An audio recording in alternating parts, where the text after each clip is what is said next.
সালে সাবেক সবল শিক্ষা প্রতিমন্ত্রী যাকে বহিষ্কার করেছিল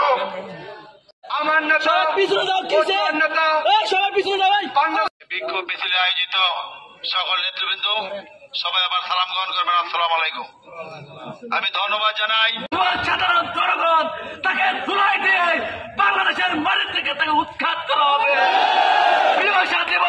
আগস্টে অ্যারেস্ট হয়েছিল মাদক এবং সন্ত্রাসের বিরুদ্ধে, সন্ত্রাস এবং মাদকের কারবারি করতে গিয়ে কিছুদিন আগে অ্যারেস্ট হয়েছিল। সেই বুলন নিজেকে